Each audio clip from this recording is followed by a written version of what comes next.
Buenas noches, muchachos. Anoche, profe. ¿Cómo están, muchachos? ¿Cómo les ha ido? Bien, sí, señor. Sí, señor, profe. Qué bueno, muchachos. Entonces, ¿cómo les está el parcial? ¿Qué tal ese parcial? ¿Estaba suave? Suave. Bien, profe, bien. No, como que no la verdad estaba relajado ese parcial. Estaba suave. Está extenso, profe, y tocaba meterle lápiz. Ah, eso es otra cosa. Yo no dije que estudié, yo dije que estaba fácil, yo no dije que era corto. Una cosa no tiene que ver con la otra. Pero bueno, entonces, miramos, echamos una paneadita rápido. A ver cómo les fue. Yo creo que a lo largo de esta semana, en la semana número 11, les voy a dejar entonces el compilado de notas, ¿vale? O sea, les voy a dejar entonces en cuánto quedó su nota para este segundo corte y compilar con de una vez con la nota del primero. Bueno, entonces, a ver, Profe, ¿yo le puedo hacer una consulta? Qué señor. pena. Eso, yo le puedo enviar como un borrador de el trabajo que toca presentar para que usted lo revise a ver si tengo que corregir algo. ¿Se puede? Sí, claro, sí, una revisión rápida, sí, claro. Entonces, bueno, sí, en términos generales les fue bien. La más alta fue 5. Fueron aproximadamente entre 16 y solo hubo dos personas que no les fue tan bien como esperaban. Pero bueno, son cosas que pasan. De resto, pues, la idea es que pues vayan viendo cómo es el tema con respecto a lo que cierra nuestra bella materia de ingeniería. Para el día de hoy, entonces, pues muchachos, tenemos destinado a abrir un nuevo capítulo que va a tratar propiamente de los rodamientos. Y es que, ¿qué se puede decir de los rodamientos que no se sepa ya? Pues cuando nosotros tenemos que hacer montajes de rodamientos, tenemos que hacer mantenimiento, cambios de rodamientos, selección de rodamientos, por lo general lo hacemos de la manera más escueta y más relajada posible. Mm, y lo digo porque yo también lo hacía, y era que yo simplemente seleccionaba un eje, así calculaba más o menos un eje y no miraba qué rodamiento servía, sino hay un rodamiento de bolas y sale. El rodamiento de bolas de toda la vida y sale, pero pues no, realmente no funciona tan así, porque eh, estamos acostumbrados a que le decimos al tornero, mire, ajústeme este eje para este rodamiento. Lo digo porque yo lo hacía, cosa que no está mal, pero tampoco está bien. Y más cuando uno está o cuando uno dice que es ingeniero. El problema, pues, es cuando nosotros no sabemos seleccionar bien nuestros rodamientos, cuando no tenemos la mínima noción de la nomenclatura o del para qué es el rodamiento, ¿sí? Y ustedes, más que yo, lo saben, el funcionamiento de los rodamientos, ¿cierto? Ustedes conocen mejor que yo los rodamientos, puesto que ustedes los ven día a día, ¿cierto? Entonces tenemos rodamientos de rígidos de bolas, de dos hileras, de rodillos, de agujas, cónicos de dos hileras, axiales, pero pues realmente no es algo que nosotros tengamos muy claro del para qué sirven o cómo se seleccionan. Por lo general es que el catálogo nos dice para qué sirve, ¿cierto? Entonces, tenemos estos rodamientos que son rodamientos axiales, rodamientos para cargas combinadas, como por ejemplo los rodamientos cónicos que sirven también para centrar, rodamientos que tienen o que tienen sí o sí función de soportar cargas axiales perdón, cargas radiales y desplazamientos axiales. Y pues eso nos permite o nos amplía la gama de los rodamientos que normalmente trabajamos. Entonces, mm, bueno, por ejemplo, acá vamos a encontrar rodamientos que tienen sellamiento, que tienen o que son directamente para altas revoluciones o para bajas revoluciones pero altas cargas. Y eso va a depender propiamente de qué. O me gusta centrarme más en qué, en la carga. ¿sí? Personalmente me gusta irme más por el lado de la carga, porque nosotros a lo largo de nuestros cálculos de ejes nos encontramos con que la mayoría de cargas vienen siendo cargas radiales para mostrar o para entender cómo funciona el cortante o cómo funciona el flector.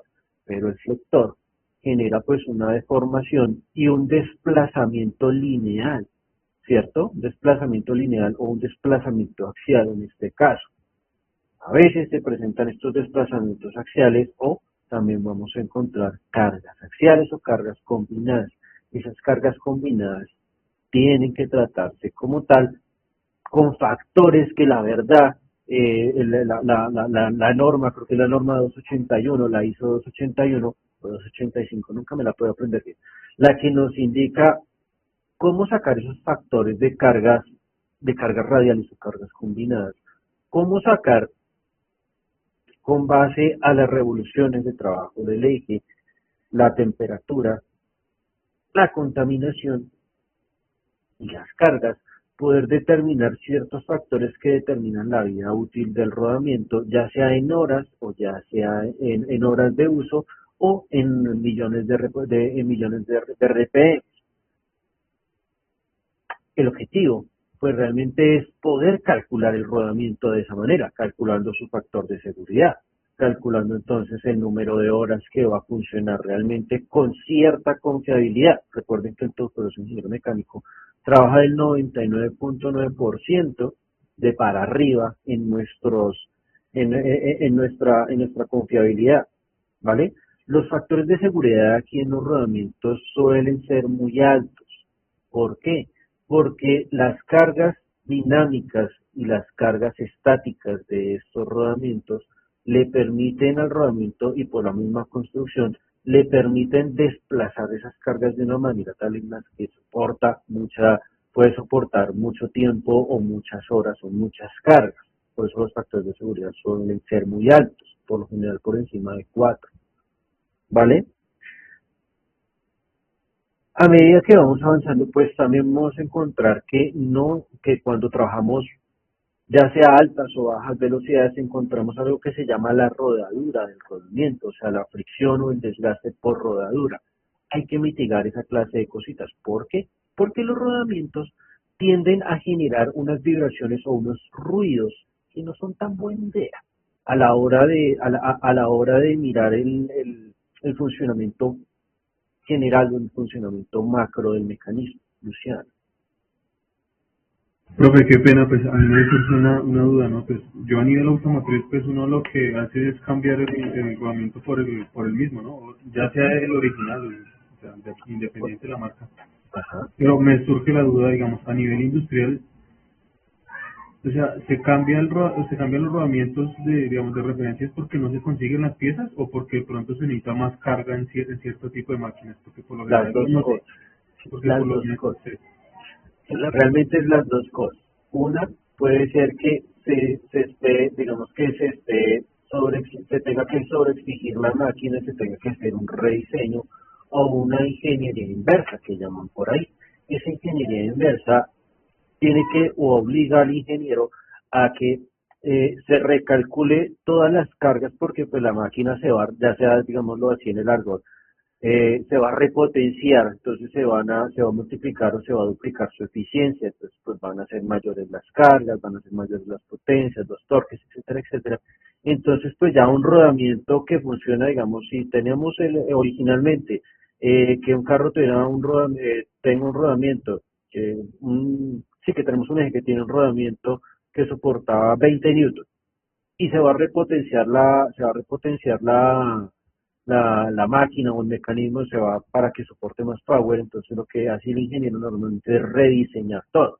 Y eso pues implica en qué? En rediseñar otra vez tamaños de eje o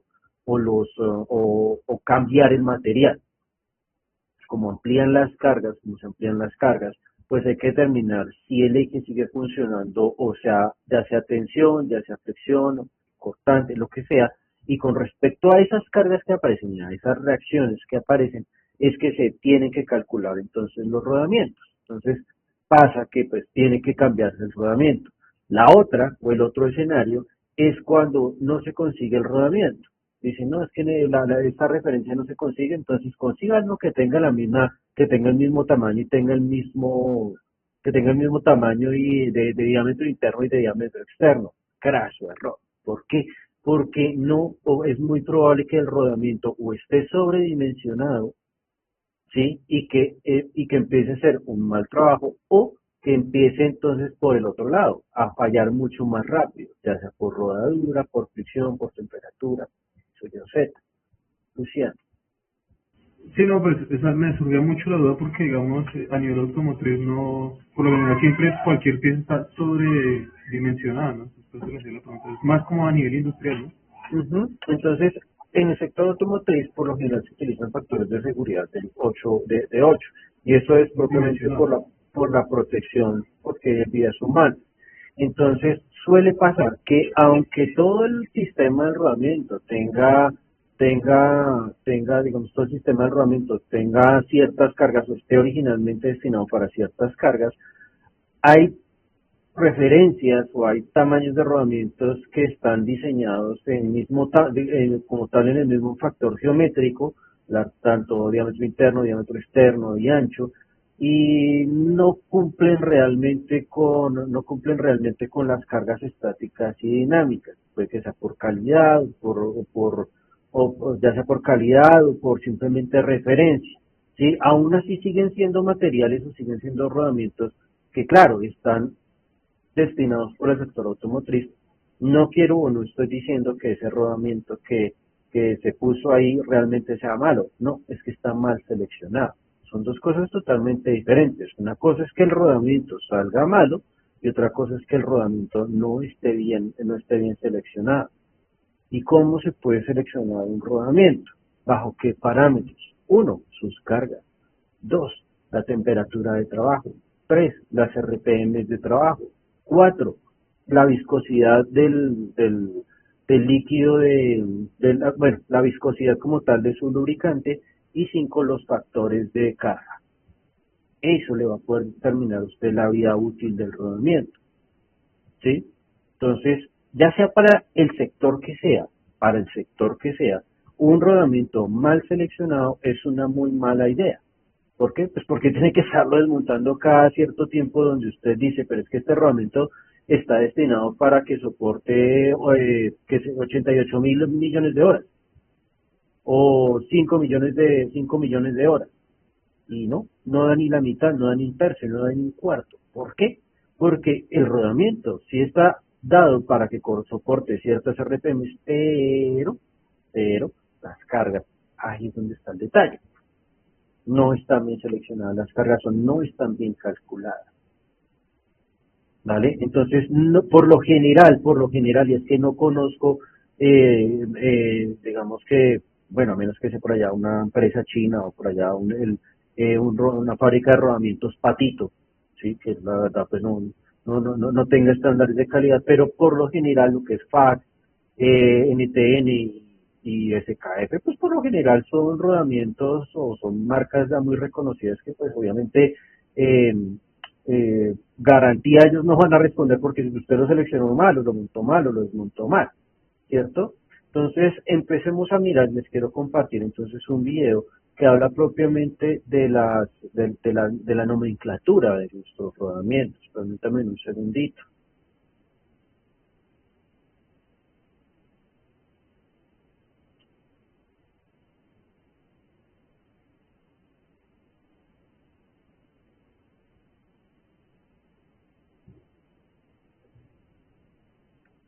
Porfis, me confirman si tienen audio, ¿vale? La primera cifra nos representa el tipo de rodamiento que podemos tener. Puede ser un rodamiento de bolas, un rodamiento de rodillos cónicos o de rodillos cilíndricos, etc. La segunda y tercera cifra es referente a la serie de rodamiento con respecto al tamaño en anchura y diámetro exterior. Y la cuarta y quinta cifra están referidas al diámetro del aro interior de nuestro rodamiento. Empecemos describiendo la primera cifra. ¿Qué pasa cuando en nuestra designación tenemos como primer dígito el número 1 y nuestra designación tiene 4 cifras? Pues se refiere a un rodamiento de bolas a rótula. Pero si tuviese 5 cifras, ahora se va a referir a un rodamiento rígido de bolas, de una sola hilera. Pero si nuestra primera cifra es un número 2 y nuestra designación tiene 4 cifras, también se va a referir a un rodamiento de bolas a rótula. En cambio, si tuviese 5 cifras, va a ser un rodamiento de rodillos a rótula. Si inicia con el número 3 nuestra designación y tiene 4 cifras, pues está describiendo a un rodamiento de bolas de contacto angular de doble hilera.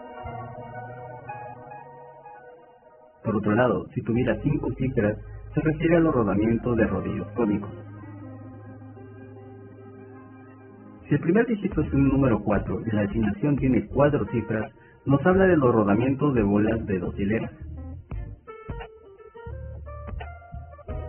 Cuando la designación inicie con el número 5 y tiene 5 cifras, estos serán los rodamientos de bolas axiales, tanto para empuje en una dirección como para ambas direcciones. Cuando la cifra que inicia es el número 6 y nuestra designación tenga 3, 4 o 5 cifras, pues serán los rodamientos más utilizados en el mercado, los rodamientos rígidos de bolas. Si inician con el número 7 y tenga 4 o 5 cifras, son rodamientos de bolas de contacto angular de una sola hilera. Continuamos con el número 8, si está al inicio y nuestra designación tenga 5 cifras, nos vamos a referir a un rodamiento axial de rodillos cilíndricos, con empuje en una o ambas direcciones. Los siguientes rodamientos no inician con un número, sino con una letra, que es la letra N, y está acompañado de 3 o 4 números. Estos son los rodamientos de rodillos cilíndricos, que dependiendo de la letra que acompañe a la N, puede variar el tipo de aro que fijan los elementos rodantes. Ahora vamos con la segunda y tercera cifra de la designación básica, que está referida a la serie dimensional de rodamiento. Y estos números no nos indican la medida en sí, sino que son números de referencia al grupo que pertenecen. La segunda cifra se relaciona con la anchura del rodamiento o la altura si es que fuera un rodamiento axial. En la tabla podemos ver que el número 8 se refiere a una anchura delgada, y mientras vamos avanzando hacia la derecha, el número 6 será un rodamiento mucho más ancho. En cambio, la tercera cifra va referida a la serie diametral respecto al diámetro exterior del rodamiento, siendo 7 una relación de diámetro muy pequeña y 4 un diámetro muy grande. Ten en cuenta que al aumentar o disminuir el ancho o diámetro de nuestro rodamiento, también va a aumentar la sección de los elementos rodantes como la pista de rodadura. Es decir, que estos números nos van a decir si nuestro rodamiento es liviano o delgado, o quizás robusto y pesado. Aquí tenemos algunos ejemplos. Los rodamientos 61-811, 62-211 y 63-311 todos son rígidos de bolas de una sola hilera, de 55 milímetros de diámetro interior. Pero no obstante, el cambio en los dígitos intermedios, es decir, la segunda y tercera cifra, que representan el ancho y el diámetro exterior del rodamiento, no son iguales. Por ende, también va a variar las diferentes cargas que puede soportar nuestro rodamiento. Muy bien, vamos con los últimos 2 dígitos de la designación básica. Y estos van a representar nuestro diámetro interior. Y esto tiene las siguientes equivalencias. Si es 00 equivale a 10 milímetros. Si es 01 equivale a 12 milímetros. Si es 02 equivale a 15 milímetros. Y si es 03 equivale a 17 milímetros. A partir del 04 aquí cambia la forma de interpretarlo, pues a partir del 04 tenemos que multiplicar por un factor, que es el número 5. Y al multiplicarlo nos dará el diámetro del aro interior. Por ejemplo, si tenemos el rodamiento 32-207, nuestras últimas 2 cifras es un 07. Es mayor a 03, así que tenemos que multiplicarlo por el factor 5. Lo hacemos y nos da como resultado 35 milímetros. Es decir, que nuestro aro interior va a tener como diámetro 35 milímetros. En cambio, en un rodamiento 60-03, las últimas 2 cifras son el 03. Y como mencioné, el 03 equivale a 17 milímetros. En este caso no se debe multiplicar por el 5. Estamos llegando a la parte final y es aquí donde quiero ya ir explicando por qué hay designaciones con 3, 4 o 5 cifras. Espero no confundirte, voy a darle a explicarlo lo más claro posible y nos vamos a ayudarle a la siguiente tabla. Como puedes ver, están los tipos de rodamientos y sobre ellos están los primeros 3 dígitos de la designación básica. Si se puede apreciar, hay algunos números que están entre paréntesis. Esos números en la práctica se omiten, es decir, que su valor está presente pero se encuentran invisibles. Es por eso que aparecen designaciones con 4 cifras. Pero para que me entiendas, vamos con un ejemplo. Aquí tenemos el rodamiento 7220. No tomes atención a los sufijos, centrémonos en la designación básica. Como ves, tenemos 4 cifras. Este inicia con un 7, por lo cual es un rodamiento de bolas de contacto angular de una sola hilera. Y nuestras últimas 2 cifras es el número 20, que al multiplicarlo por 5 nos dará 100 milímetros de diámetro interno. Y en el medio solo tenemos una cifra. Y aquí nos dice que es de serie diametral 2. Muy bien, pues nos falta una cifra que sería nuestra serie de anchura. Y pues, si vamos a nuestra tabla, como ves, buscamos por acá y si inicia con un 7 y la tercera cifra es un 2, vemos que hay un 0 como segunda cifra, pero no va a estar presente porque la norma lo dice así. Es decir, es como si fuera un rodamiento 70-220, pero debido a la norma no está presente la segunda cifra, que es nuestra serie de anchura, y es por eso que aparecen designaciones con 4 cifras. Y en la mayoría de designaciones con 4 cifras se omite la serie de anchura. Mayoría digo porque hay casos en que se omite también la primera cifra, pero por lo general la serie de anchura es la que se omite. Muy bien, ahora vamos con la designación de 3 cifras. Esta designación es muy común para rodamientos que tienen como diámetro interior menores a 10 milímetros. En la que la tercera cifra nos va a indicar directamente el diámetro interno del rodamiento. Por ejemplo, el siguiente rodamiento de 3 cifras, 625. Si vemos, nuestra última cifra es un 5. Entonces será la medida de nuestro área interior, directamente, o sea, 5 milímetros. Inicia con un 6, que nos dice que es un rodamiento rígido de bolas. Y en el medio tenemos una sola cifra. Como te dije, por lo general se omite la serie de anchura, es decir, que es nuestra serie diametral 2. Y la serie de anchura, si vamos a nuestra tabla, si inicia con un 6 y nuestra tercera cifra es un 2, pues vemos que nuestra serie de anchura es un 0. Como ven, nuevamente se omite la segunda cifra, pero debido a que el diámetro es menor a 10 milímetros, solo usaremos una cifra final. Y ahí es donde aparece la designación de 3 cifras. Y quiero que tengas en cuenta un dato en particular, que parece una designación de 3 cifras, pero no lo es.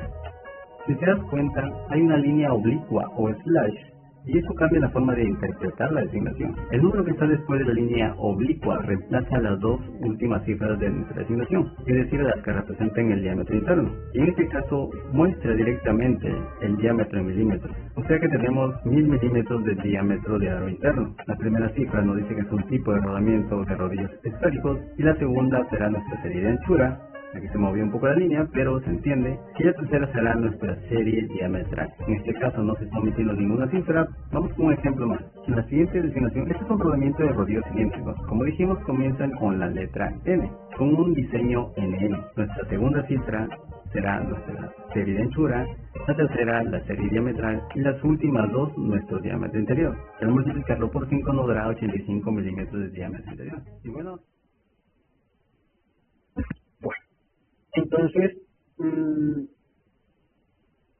como se pueden dar cuenta, mis queridos muchachos, los rodamientos están destinados no propiamente para suplir la necesidad de que el elemento gire ya, ¿sí? O como de pronto estamos acostumbrados algunos en nuestras rutinas de mantenimiento a solo quita y ponga, y encuentre o vaya a buscar el rodamiento que más se parezca o el que tenga las mismas o que cumpla con las mismas funciones geométricas, tanto de diámetro interno, diámetro externo, vaya y móntelo, porque están destinados, están propiamente catalogados para sus tipos de cargas y para sus velocidades, ¿cierto? Hay rodamientos que están destinados solo para cargas axiales, o solo para cargas radiales, o para cargas combinadas. ¿Y eso de qué va a depender?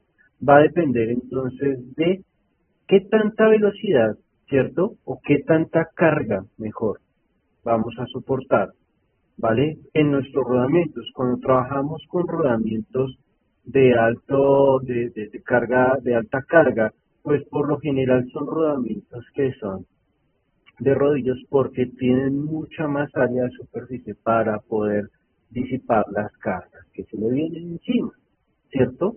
Y pues esta tabla que están viendo aquí a la derecha de su pantalla, van a ver entonces cómo va a ir o cómo debería ir el montaje. Lo está presentando.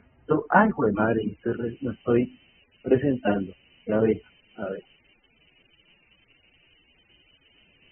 Bueno, les decía, los rodamientos, dependiendo de para qué son, ¿sí? O dependiendo de su destino, pues es que aparecen los tipos de rodamientos, ¿cierto? Entre más digamos, velocidad o cargas tenemos, pues van a aparecer en el juego ciertos tipos de rodamientos, ¿cierto? Entre más elevada sea la carga, pues más superficie necesitaremos para poder disipar esas cargas, ¿cierto? Ahí es cuando aparecen esos rodillos, los rodamientos de rodillo o de agujas que ustedes conocen y los tóricos también, ¿cierto? Esos rodamientos por lo general nos ayudan en cargas muy elevadas porque se prestan para montajes que soporten cargas combinadas, como cargas radiales, cargas axiales, como por ejemplo los rodillos de los tipo 11 que estamos viendo acá, este tipo de rodillos de herramientas que tenemos acá,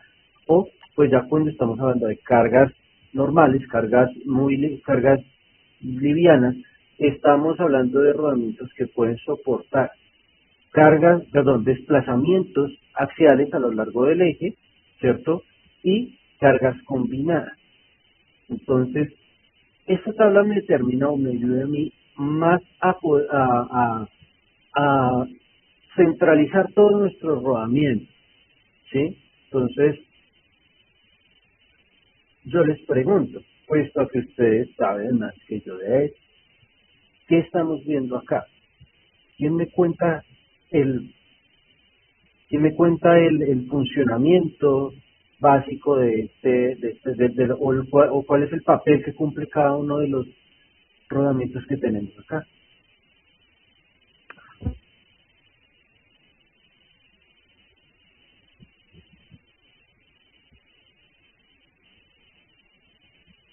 Y a uno, porfis.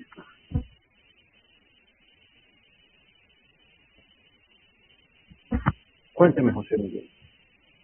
Sí, profe, estás pidiendo lo de los rodamientos. Yo diría que, a ver, el de la derecha de la pantalla, el que está solo, obviamente, pues, sería netamente carga, ¿cierto? Este de acá, sí. Pues digo yo, el rojo también, porque son casi del mismo diámetro. Los otros dos soportan, son de velocidad y son de bolas, creo. Sí, señor. Ese sería como más o menos lo que veo yo. Lo que usted observa. Bien. Entonces, observen lo siguiente. Observen todo el panorama del mecanismo que tenemos acá. Esto es un mecanismo sin fin corona, ¿vale? Entonces, cada vez que hablamos de un mecanismo sin fin corona, estamos hablando que pues este engranaje o esta parte del eje está sí o sí con una hélice.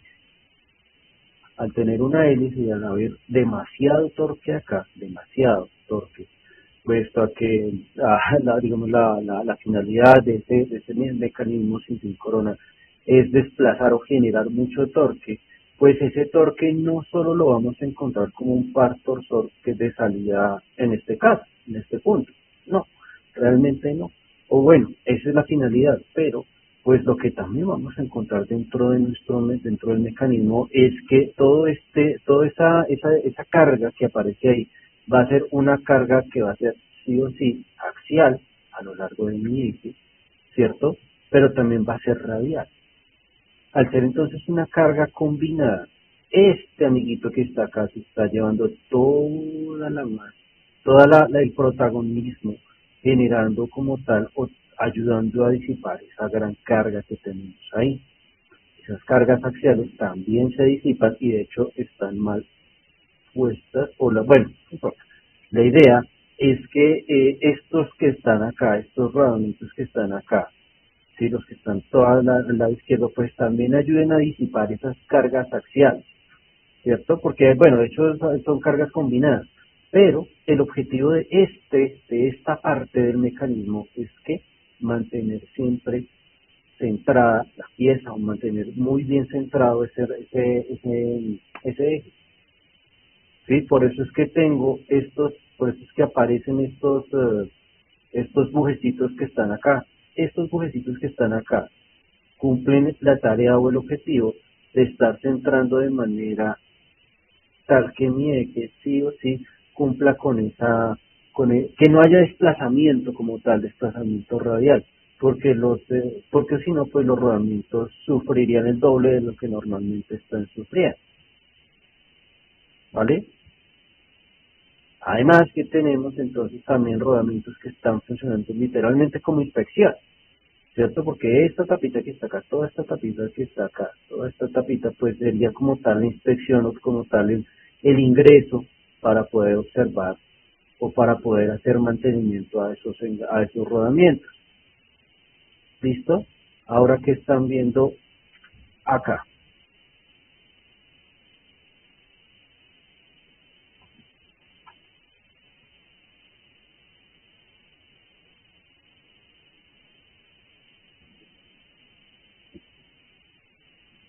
José Miguel, cuéntame. Sí, señor, pues no, me peleé mucho en el anterior, ¿o qué, profe?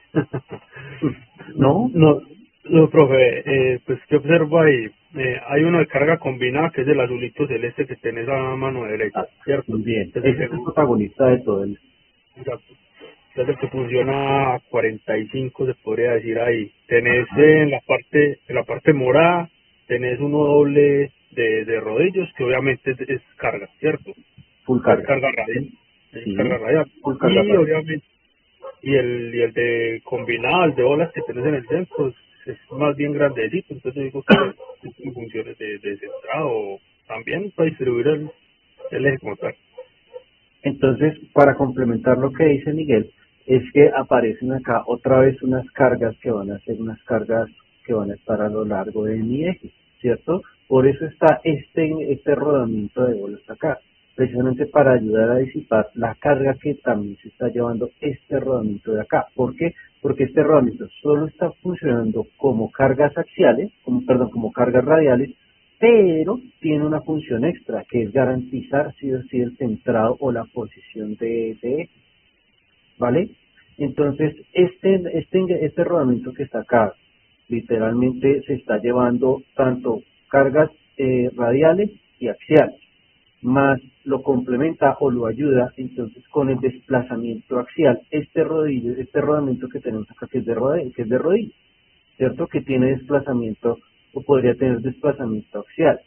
Esta tuerquita que está acá o este bujecito que está acá de color verde ayuda como tal al apriete, determina como tal el apriete o el ajuste lineal que tendría nuestro eje.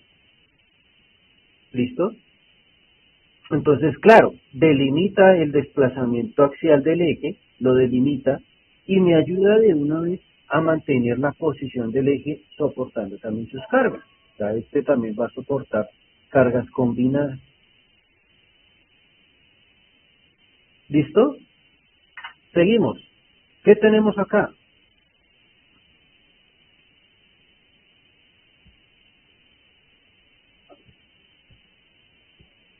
Profe, en la parte de abajo hay un rodamiento de carga axial Es el protagonista de nuestro, y los otros son pues, para carga radial. exacto. Entonces, Entonces, ríos, ¿cómo es ríos de bolas? son rígidos de bola, sí. Lo que Profe, hace, señor, qué pena. En esos casos, ¿no se podría también utilizar uno de rodillos a rótula dependiendo, para, podría para ser, el axial? Digamos, en lugar de utilizar el axial y el de esfera. podría ser, podría ser. Ya de qué depende realmente de las RPMs que se necesiten. José Miguel, Güey, también, complementando un poquito con lo del carga axial que hay abajo, es depende de la precisión del movimiento que usted necesite en el eje. ok, También. eso es verdad. No solo las RPMs, sino también la precisión de ley. Entonces, de pronto acá, por eso, de pronto por precisión, nos ayude más nos ayuda más un rígido de bolas. Bien, muchachos. Se vino lo más bonito. ¿Qué vemos acá?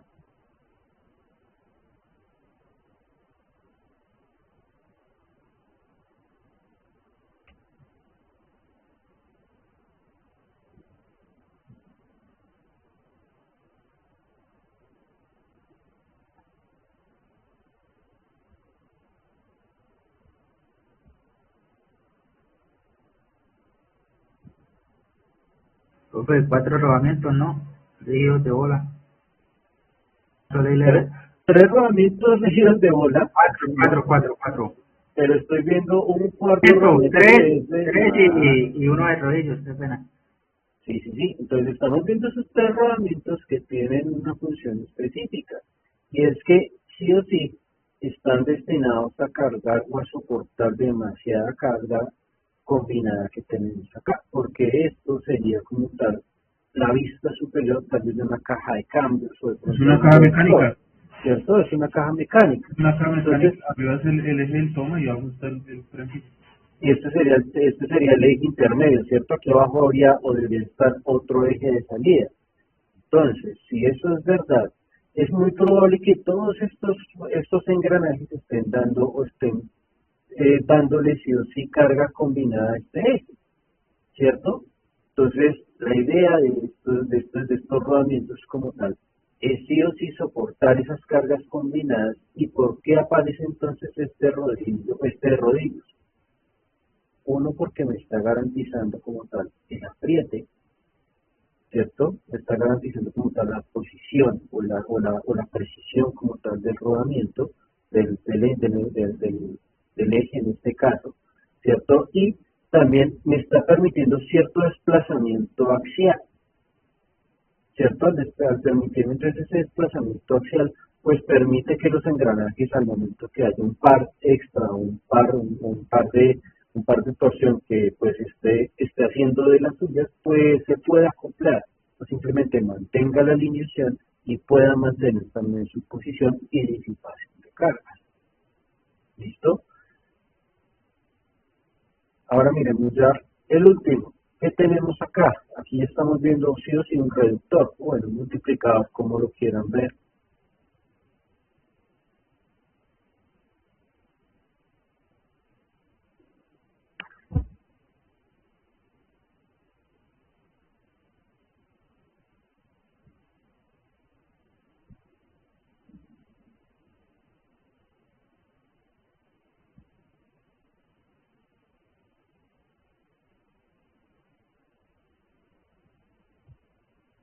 Ahí que serían 6 rodamientos de rodillos, ¿no, profe?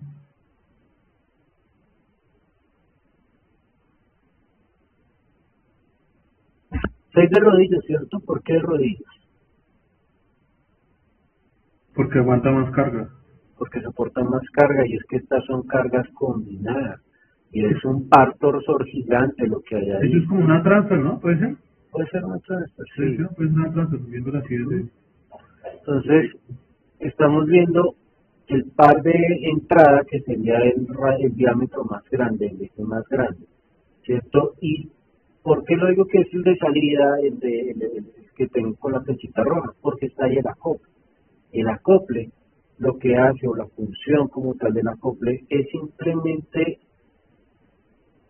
funcionar como fusible al momento que haya un sobretorque o un exceso de velocidad que protegería tanto la máquina conductora como la máquina conducida, ¿cierto? Entonces, esta forma, digamos, o esta omega que está acá, esto que ustedes conocen de pronto como acople omega, pues normalmente es un polímero, ¿no? Es un cauchito ahí que es que cuando hay cierto torque o hay cierta velocidad, pues él simplemente se rasga y protegería las piezas, ¿cierto? Pues una idea. Profe, eso también es mucho en las bombas centrífugas. Bueno, que le permite cierta tolerancia a la alineación de los dos ejes. En la Eso es lo alineación. mismo. Esa- Exacto, muy bien. Entonces, de hecho, prefiero mil veces el acople omega que no el araña para esas situaciones de alineación, porque el araña tiende a tener ciertas cargas fantasmas que normalmente no son tan buena idea. Pero bueno, cuando tenemos estos engranajes, observen que son engranajes cónicos, ¿cierto? Entonces, estos engranajes cónicos, me doy cuenta que son cónicos precisamente por estas linecitas que aparecen acá. Entonces me están indicando, y es que pues sería muy raro ver un mecanismo de estos con engranajes rectos. Tal vez en su época existían, pero dudo que ahorita los hayan, porque pues, obviamente el ruido el ruido y la eficiencia sería un poquito menor.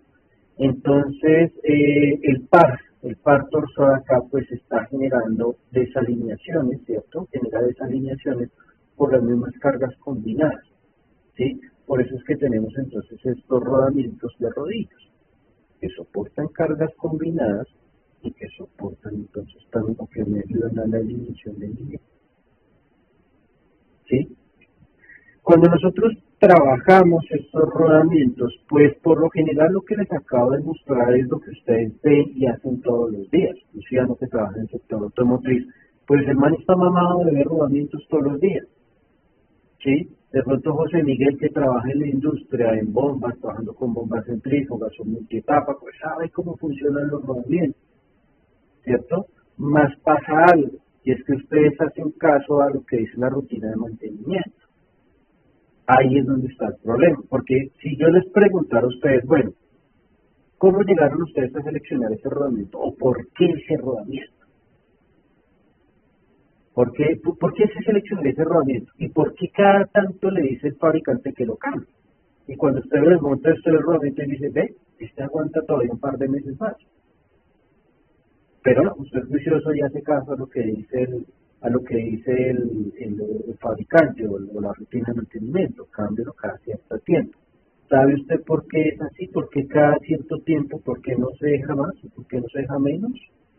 ¿Por qué soporta esas cargas y por qué no soporta otras? Esa es la pregunta. ¿Y cuál es el factor de seguridad? ¿Cuál es el factor de rodadura? ¿Sí? ¿Cuáles son los factores de las cargas? ¿Qué es un factor ASKS o un factor de vida útil? Ahí es cuando entra entonces el ingeniero a trabajar. Porque lo que quiero es que tengan presentes dos cosas. Que sí, los rodamientos son instrumentos de precisión, se deben tratar como tal. No solo una pieza más de montaje, es una herramienta de mucha precisión. Mal seleccionado, es un error catastrófico, perdón la palabra así toda dantesca y apocalíptica, pero es que puede generar unos estragos de proporciones bíblicas, porque es que un rodamiento mal seleccionado, un rodamiento que no se cambie a tiempo, pues usted ya sabe, mejor que yo, es tiempo de una máquina parada y es plata, ¿vale? Para eso, entonces, quiero que vean el otro video que habla directamente de la determinación de las fallas en los rodamientos.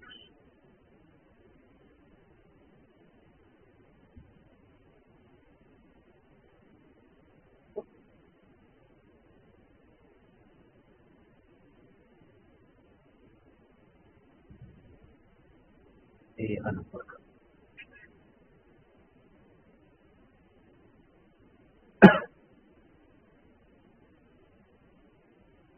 ¿Tienen audio?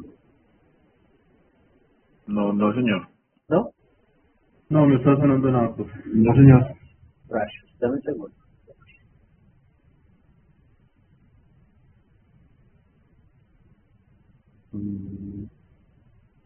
Ahí está. Acá. Ahora sí. Rotativas. Sin embargo, aproximadamente el 90% de ellos fallan prematuramente. Y es aquí donde entra el mantenimiento predictivo para aumentar su vida útil. Una falla grave en los rodamientos de una máquina puede llevar a la paralización completa en una línea de producción dentro de una fábrica, provocando pérdidas económicas graves. Es por ello que la implementación del mantenimiento predictivo es importante en estos casos, pues permite predecir con anticipación cuándo los componentes de un rodamiento comienzan a presentar defectos y así actuar con una estrategia que ayude a evitar su falla prematura. Es importante destacar que los defectos en los rodamientos evolucionan con una cierta lentitud. Sin embargo, emiten señales con bastante anticipación antes de su falla funcional. Los defectos típicos que evolucionan de esta forma son rayaduras en las pistas de rodadura, rodillos o esferas, pitting, grietas, corrosión, contaminación o fluting, y debido a estos comportamientos de falla a lo largo de su vida útil, es posible clasificarlas en 4 etapas. La primera etapa es considerada de operación normal del componente, pero es aquí donde se tienen los primeros indicios del inicio del desgaste en el rodamiento, en los cuales comienzan a aparecer pequeñas rayaduras en las pistas, siendo estas muy leves, que no afectan la operación normal de rodamiento, observándose apenas en el espectro la frecuencia de rotación y posiblemente algunos de sus armónicos. Ya en la segunda etapa aparecen lecturas de vibración a alta frecuencia, las cuales constituyen el primer indicador del inicio del deterioro de un rodamiento. Estas lecturas se deben a impactos provocados por un pequeño defecto que suelen excitar las frecuencias naturales de las pistas de rodadura a alta frecuencia. Estas medidas se realizan en el espectro de aceleración en una banda comprendida entre 1 kHz y 20 kHz. En la tercera etapa aparecen las frecuencias características de los defectos en los rodamientos que veremos más adelante y sus armónicos, observándose también el deterioro de las demás frecuencias. En esta fase se debe realizar lo más rápido posible el reemplazo del rodamiento. Y finalmente, como cuarta y última etapa, es donde tenemos la fase final del rodamiento, siendo su falla funcional inminente. Cuando este se encuentra muy dañado, aparecen síntomas similares a holguras y roces, donde se manifiesta ruido de fondo detectable en la aceleración a alta frecuencia en el espectro. Como ya mencionamos anteriormente, existen frecuencias características que son relacionadas con fallas físicas en las partes que componen los rodamientos. Lo que sucede aquí es que cuando un elemento entra en contacto con otra superficie del rodamiento con defectos, un impulso es provocado a través de los impactos, provocando la excitación de resonancias en el rodamiento que disminuyen debido a la amortiguamiento. Estos impulsos corren periódicamente con una frecuencia que es determinada únicamente por la localización del defecto, pudiendo este ser en la pista interna, pista externa o en el elemento final. Sin embargo, estas frecuencias son asíncronas, o sea, no son múltiplos enteros de la velocidad de rotación del eje. Por lo tanto, es necesario determinar estas frecuencias en función de los parámetros dimensionales del rodamiento. Siendo así, será necesario determinar la velocidad de rotación del eje, el ángulo del contacto entre el elemento rodante y la pista de rodadura, diámetro y número de los elementos rodantes, así como el diámetro medio del rodamiento, cuyos parámetros son ofrecidos por los fabricantes. Entonces, con cada uno de estos parámetros es que es posible determinar las frecuencias características de fallas, donde cada uno de los elementos rodantes pasa sobre un defecto en una de las pistas. Es emitido un impulso en la frecuencia de paso determinadas por las siguientes fórmulas, también llamadas BPFO y BPFI, que corresponden al número de elementos rodantes que pasan en un determinado punto cada vez que el eje da un giro completo. Por otra parte, en caso de que se tenga un defecto en el elemento rodante, este genera una frecuencia de rotación llamada BSF y corresponde al número de vueltas que el elemento rodante realiza durante una vuelta completa del eje. Tampoco nos olvidemos de los efectos de la jaula de los elementos rodantes. Cuando ésta se rompe, es posible detectar la falla de la frecuencia STF del rodamiento que corresponde al número de vueltas que da la propia jaula de cada kilo de eje. Cuando esta se rompe, es posible detectar la falla en la frecuencia FTF del rodamiento que corresponde al número de vueltas que da la propia jaula por cada kilo de leche. No obstante, cuando se presentan defectos en la jaula, aparecen también varias frecuencias acompañadas de un alto nivel de ruido, siendo la rotura del rodamiento ya inminente. Pero ¿cómo Traxian ayuda a los técnicos ingenieros en la detección de las fallas en los rodamientos? Con el sensor SmartTrack puedes monitorear los rodamientos de tus máquinas y determinar con anticipación defectos en los elementos del rodamiento. Lo más increíble es que no tendrás que buscar las dimensiones en las especificaciones técnicas y calcular manualmente las frecuencias características de los rodamientos. Y es que la plataforma de Traxian posee una librería integrada con más de 60.000 rodamientos registrados, donde dada la designación del rodamiento, las frecuencias son calculadas automáticamente, permitiendo así un análisis espectral de una gran precisión. Si quieres saber más sobre nuestra solución, en el enlace de la descripción podrás contactarnos, preguntarnos todas las dudas que tengas. Recuerda que si te gustó el video no olvides suscribirte, darle manita arriba y comparte el video con tus amigos. Nos vemos en la próxima. Bye. Bueno, entonces, como se pueden dar cuenta, los rodamientos tienen que ser tratados de manera muy precisa, como les decía hace un momentito. Tienen que ser tratados como un instrumento de precisión, ser tratado como tal. ¿Cómo llegan ustedes a determinar entonces lo que yo les comentaba? ¿Cómo calculan ustedes un rodamiento? Van a adaptarlo al encuentro en el que mejor le parezca, el que mejor se acomode a sus necesidades, de pronto en tamaño, es una forma, pero la otra es determinarlo en forma y en funcionalidad. ¿vale?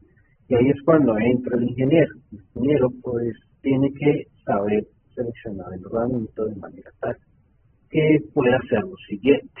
Si se tiene un rodamiento o se quiere fabricar una máquina de rejillas o una máquina pulidora, se necesita entonces un rodamiento que tiene una carga. Es porque no me guardo. A ver. No sé por qué no me guardo, pero bueno.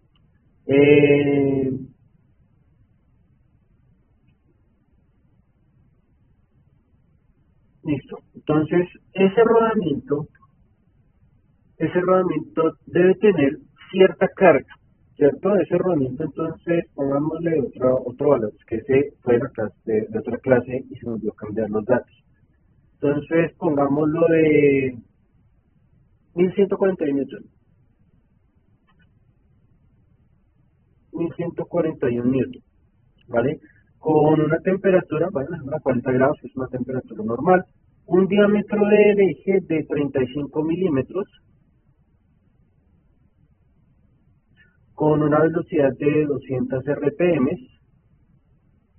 una contaminación típica, una contaminación normal, bueno, y una duración de 1.000 de horas, entonces 1141 newton, ¿sí?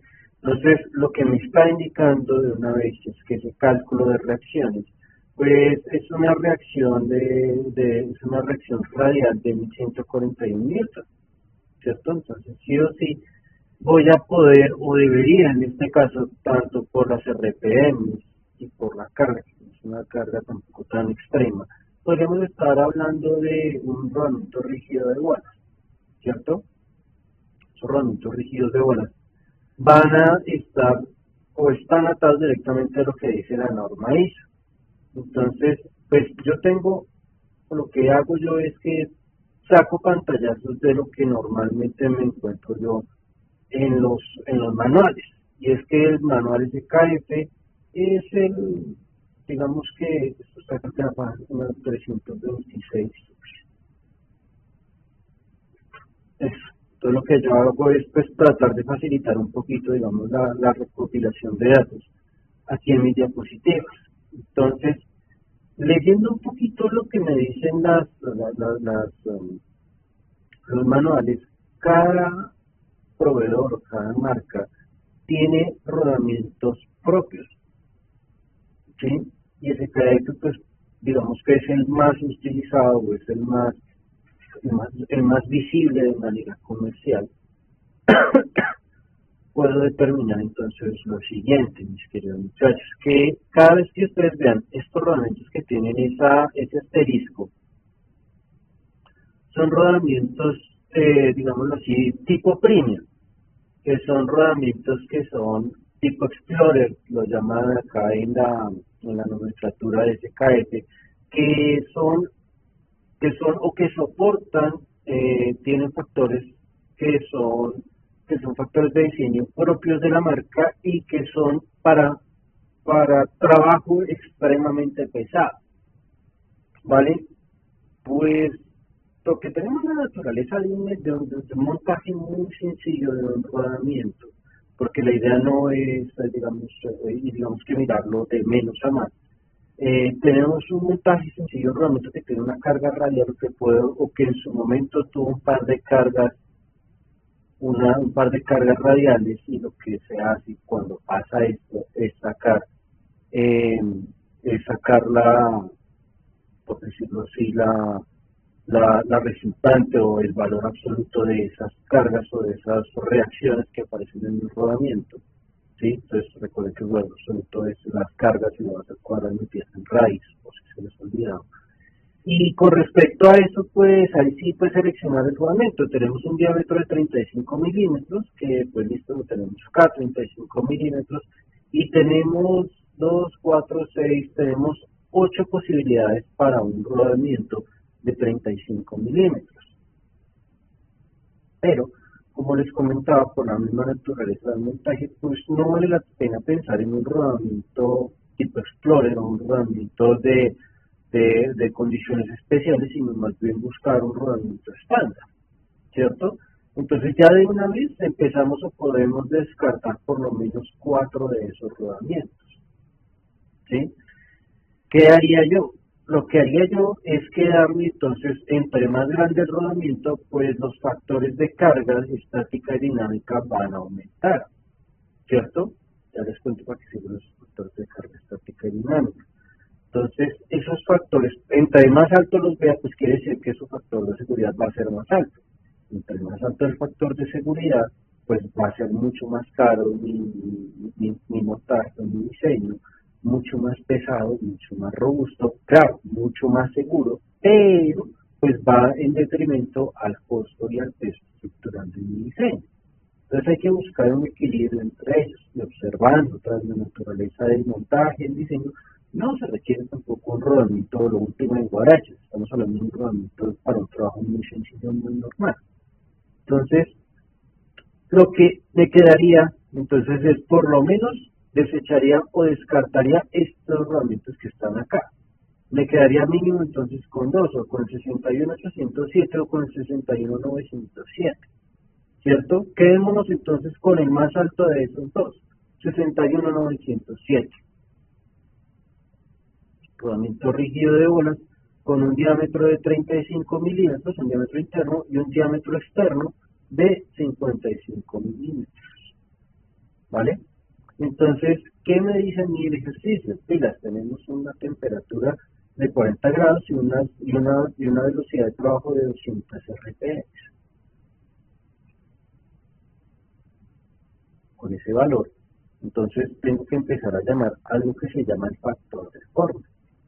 ¿Sí? Ese factor de forma lo vamos a llamar como DM, o sí, factor de forma o factor DM. Yo le digo factor de forma que equivale al 0.5 multiplicado por factor del diámetro interno más el diámetro externo, ¿vale? Entonces, ese DM va a ser igual a 0.5 multiplicado por 55, bueno, sería 35 más 55, ¿no? 35 más 55, y pues esto debería darnos en el orden de los milímetros.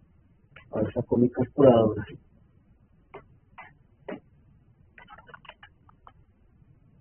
Entonces, 0.5 factor de 35 más 55. Eso me da un factor de forma o un DM de 45 milímetros. Sería ese factor de... Cuénteme, Luciano. Profe, qué pena, ¿ese 0.5 de dónde fue que lo sacó? ¿De la tabla? De la tabla, este 0.5 viene directamente de la forma en la cual nosotros tenemos ese factor de forma, digamos, del procedimiento. ¿Y de dónde viene? Realmente no me lo estoy inventando, realmente viene de acá, directamente de la forma en la cual nosotros sacamos o hallamos la viscosidad de nuestros rodamientos dependiendo de dos cositas. Uno, sí, su factor de forma, ¿cierto? Dos, las revoluciones las revoluciones de trabajo y la temperatura de trabajo del rodamiento, ¿vale? Entonces, ese factor de forma que ya habíamos dicho que ese era un DM de 45, debemos entonces mirar que tenemos una temperatura de 40 grados, si bien recuerdo, 40 grados y 200 RPM, listo. Bien, con estos datos que tenemos acá, pues vean que esta tabla que no me la, digamos que no me la saco yo del bolsillo ni nada de eso, sino que viene directamente de la de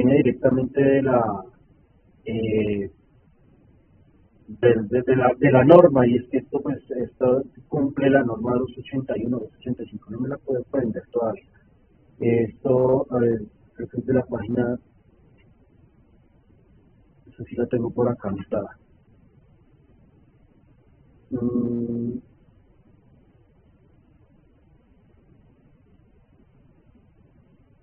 Acá están, entonces vean, estos son los cálculos de la viscosidad nominal de nuestros rodamientos para rígidos de bolas o para para todo tipo de rodamiento realmente, para rodillos o rígidos de bola.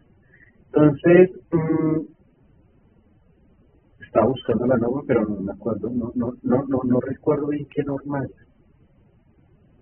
que es la 281 o 285. Bueno, no perdamos tiempo.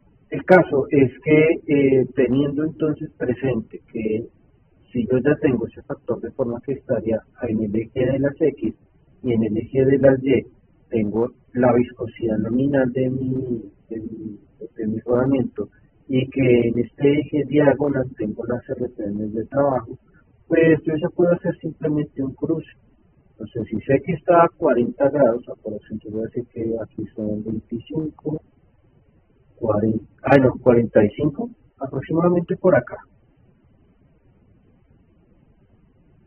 Por acá. Se me cruzará con esta línea, que son las verticales, que son 200 RPM, ¿cierto? Entonces, haciendo ese cruce o haciendo como tal ahorita me gusta el color, como para que no se nos embolate porque todo está justamente de color azul. Entonces, al cruzar esta línea de las RPM con la temperatura, con el factor de forma de nuestro rodamiento, pues al encontrar este cruce acá, me encuentro que aproximadamente podría decir que está a 75, aproximadamente.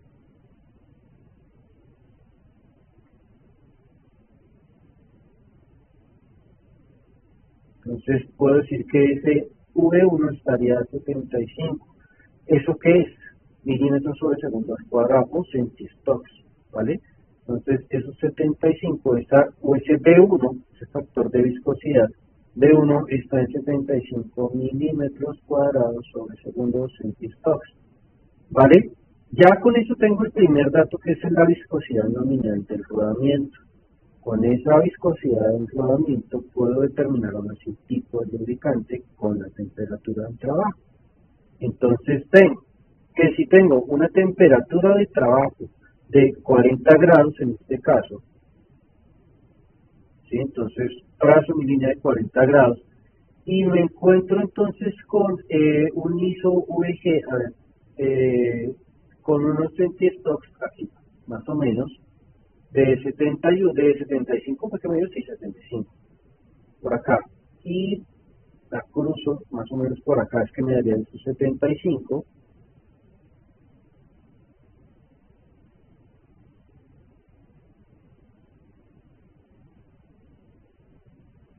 esos 75 me está dando, apenas la verdad, si me mandaba a hacer, me está dando que se está cruzando con una línea que me indica entonces el tipo de lubricante, ¿vale? Me estará diciendo que el lubricante que vamos a necesitar con una temperatura de trabajo de 40 grados y una velocidad de 200 RPM, vamos a utilizar un ISO VG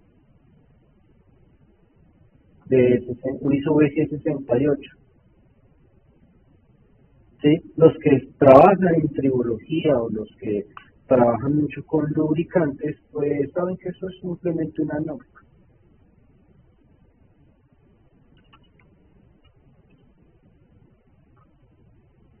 Entonces dice que es un aceite hidráulico industrial de alta viscosidad de 68 milímetros cuadrados sobre segundo a 40 grados. O sea, que vean que no estábamos diciéndole mentiras con respecto a lo que dice la tabla.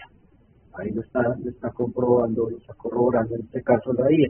Y pues selecciones de la marca que más les guste, ¿vale? Con eso, con ese datazo que tenemos ahí, con ese valor, con ese lubricante, con esa viscosidad nominal, podemos determinar entonces el factor de seguridad, ¿vale? Ese factor en U. ¿Sí? ¿Cómo determinamos el factor de seguridad para un rodamiento? El factor de seguridad va a ser igual a la carga dinámica, ¿es la carga estática? Carga estática, ¿sí? Sobre la carga hallada o la carga calculada. Esta carga estática me la dice directamente el manual. Y esta carga P es la que usted calcula. Entonces, si yo me voy, ya se ve lo sencillo que es, ustedes no me creían. Entonces, esto, bueno, yo lo tengo acá, dice que esta carga estática es de 3.92, de 7.8, porque estoy en el 61.907, 7.8, entonces tengo 7.8 kilonewton sobre, ¿cuánto era la carga P? Bueno, esa carga era 11.100 algo, no me acuerdo. 11 P, 1141. 1141 newton. Que eso para 1141 dividido 1000 me da 1.141, perdón, kilonewton. Entonces, kilonewton con kilonewton se va, y ese factor de seguridad, ¿de cuánto me daría? 7.8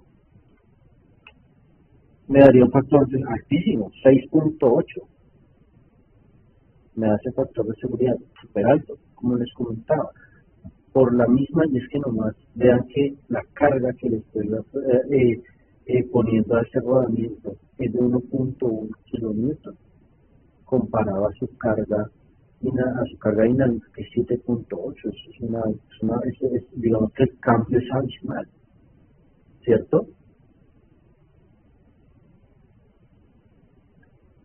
Entonces, si quiero disminuir este factor de seguridad, tengo que entonces simplemente disminuir el cambio de sección o disminuir la sección de área donde va a ir alojado el rodamiento, ¿cierto? Porque si tengo un rodamiento que es cilíndrico, es totalmente cilíndrico y que tiene un diámetro de 35 constante, ¿sí?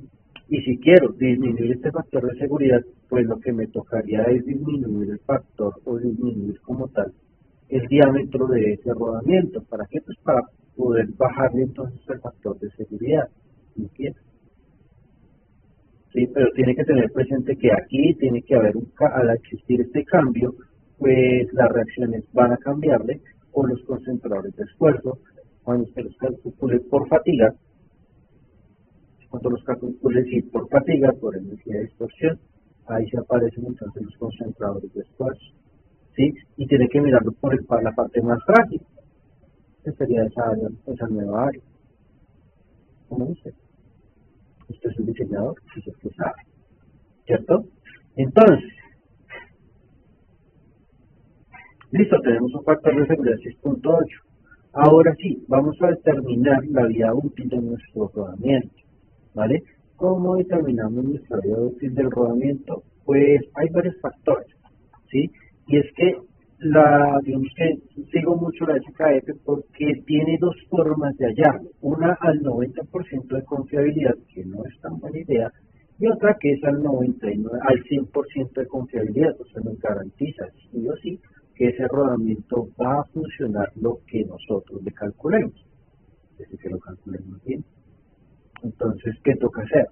Pues determinar, a ver si la ISO 281 todavía no me la aprendo, pero esta ISO 281 me ayuda a determinar la vida útil. Entonces, esta L10, que lo están viendo ahí, esta L10 realmente es la vida nominal básica con una confiabilidad del 90% en millones de revoluciones, ¿sí? Pero solo con un 90%.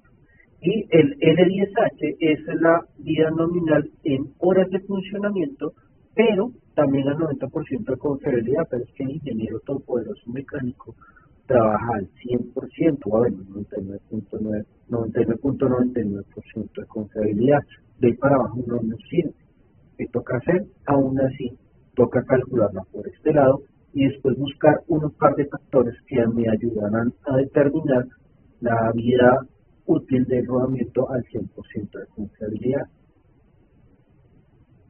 Entonces, me dice que esa carga C va a ser la carga dinámica, entonces ese L10 o esa vida útil del rodamiento en millones de revoluciones va a estar entonces de la carga dinámica dividido por la carga calculada, o sea, la carga que usted determinó, y todo esto encerrado entre paréntesis por un factor P minúscula.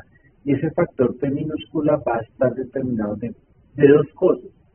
Si es un rodamiento rígido de bolas, vamos a utilizar un P igual a 3, pero si es uno de rodillos, vamos a utilizar 10 tercios de ese factor. ¿Vale? Entonces, la carga dinámica básica de nuestro rodamiento nos la da propiamente es la carga que nos da el catálogo. ¿Listo? Entonces, si me vengo para acá, para arriba, no tan lejos, por acá, veo o me encuentra acá. Este es el rodamiento que estoy utilizando, que tengo una carga dinámica de 10.8. Una carga dinámica de 10.8 kilonewton. Bien, entonces, este L10 va a ser igual a 10 kilonewton, que es la carga dinámica del rodamiento, que nos la ofrece el catálogo, sobre la carga calculada, o sea, la carga, y aquí dice que es la carga equivalente. Depende. Cuando hablamos de cargas equivalentes, cuando tenemos cargas combinadas, pero como no tenemos cargas combinadas en esta situación, pues nos aparece una carga que es muy bajita, que es 1.141 kilonewton. ¿Sí? Y todo esto va a estar elevado a la 3, en este caso, que es un rodamiento rígido de bolas.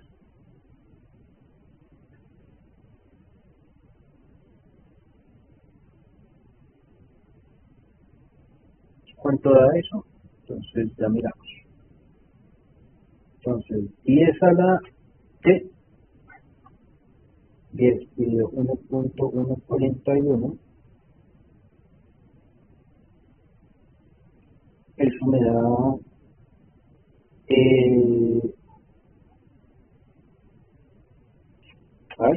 metí mal el dedo. Me dio 6.73.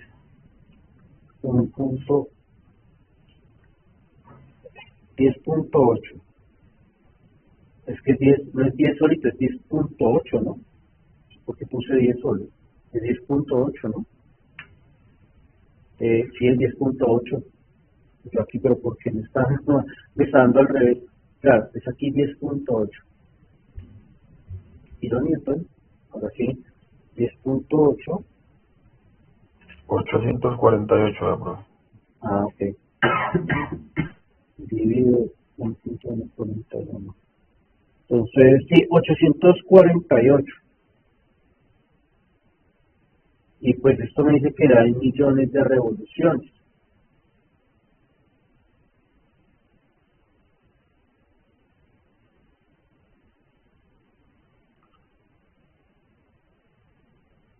En millones de revoluciones. Bien, cuando tenemos entonces ya la vida útil al 90%, pues es que así es como ustedes cuando están diseñando, pues determinan la vida útil del rodamiento. Una fórmula tan sencilla como esa. ¿Vale? Cuando determinamos entonces la vida útil en horas, entonces ese L10H, que dice acá, dice que es la vida nominal del rodamiento SKS con una confiabilidad del 90% y esto está en horas de funcionamiento. Esta es una fórmula también muy sencilla, que es 10 a la 6, ¿sí? Que es 10 a la 6 sobre 60 veces las RPMs, que son 200 RPMs, 200, sí, que son 200 RPMs, y esto va a ser multiplicado por 848 millones de revoluciones. Bueno, está aquí en los 200, esto que haría, si también en 10 a la 6 serían millones de revoluciones y se anularían, y esto me quedaría un valor usual altísimo.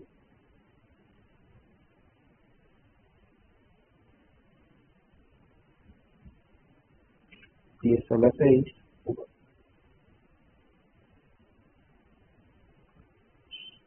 en millón dividido 60 por 200. 8.33, y eso lo multiplico por 848, eso me da 70.666 horas. 70.666.66 horas. Eso, ¿cuántos serían? Esos son años.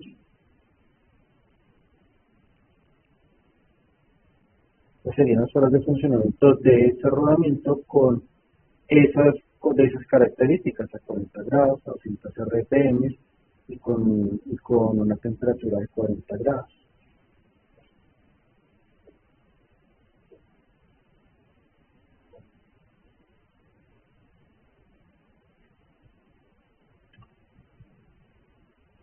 Permítanme un segundito, muchachos.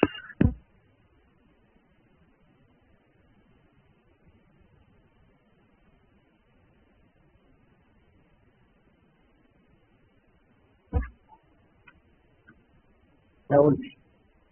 Entonces, como se pueden dar cuenta, y como les comentaba, al 90% no es entender todo. Profe, Señor. qué pena. Esas horas serían en un estado ideal, ¿no? En teoría, estado ideal a qué se refiere, entonces, sí. O sea, que trabajaría siempre con la lubricación que es, con la carga que es, y que Sí. de polvo, sí, todo ese Sí, tipo de cosas. exactamente, o sea, ¿cómo se calculó? ¿Sí? Claro, si usted sobre la temperatura, si aumenta las RPM, el rodamiento va a dar, pero obviamente su vida útil va a disminuir. Sí, eso funciona con respecto también pues a las cargas que aparecen ahí, que digamos usted le llega a poner es una carga axial. El rodamiento está diseñado para soportar esa carga axial. Sí, él está listo para soportarla. Disminuye su vida útil. Sí, es como las rodillas de uno.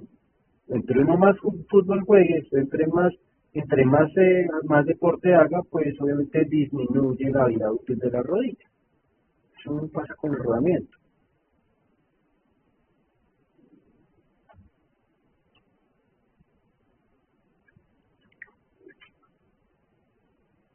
Bueno, como les comentaba, nosotros no podemos trabajar al 90% de confiabilidad con un factor K tan bajito. Es que ni los metrólogos se atrevieron a tanto. Dejar un 10% de probabilidad de falla no es tan buena idea. ¿Sí? Ese 10% se puede colar y puede hacer que el rodamiento se vaya para una mejor vida. Eso no es lo que esperamos nosotros. Nosotros esperamos que sí o sí nuestro factor CAE, nuestro factor de confiabilidad, sea del 99.99%, ¿cierto?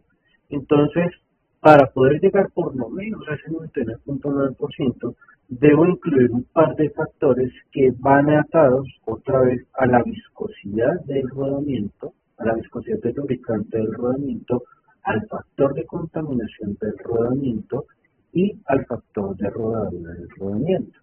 Y eso se le conoce como un factor ASKE, lo llama aquí la teoría. Pero pues en la ISO 281 debe ser un factor o un aumento del factor de confiabilidad de ese rodamiento. ¿Sí? ¿Qué debemos tener presente?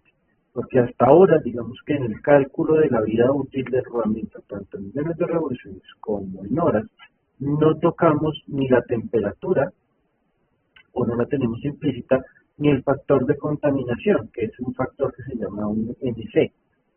Entonces, y mucho menos la viscosidad del rodamiento. Para llegar a ese punto, entonces necesito sí o sí determinar el factor de viscosidad o el factor de viscosidad cinemática del rodamiento. Si ya tenemos un rodamiento, perdón, ya tenemos un factor se me enredó hoy la palabra. Si tenemos entonces un lubricante ISO VG68, pues hay que mirar cuáles son las condiciones mínimas y las condiciones máximas de rodamiento, ¿sí? ¿Cuáles son esas condiciones máximas y mínimas? La temperatura, ¿cierto? La temperatura siempre es el que juega a favor o en contra de la lubricación.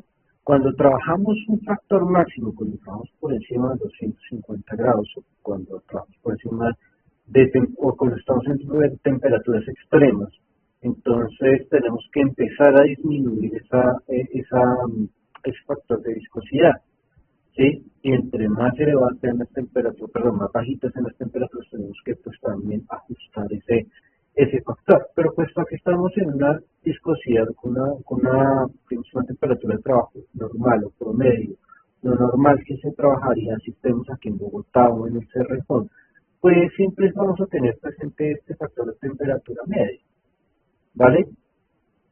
Ese factor de viscosidad cinemática lo conocemos como la viscosidad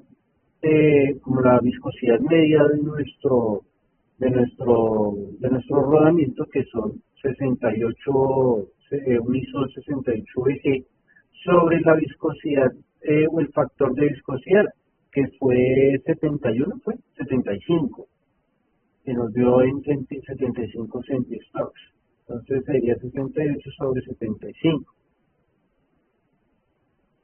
¿vale? Entonces, ese factor de viscosidad cinemática, factor K, lo voy a tener presente porque ese es un factor 68 de 75.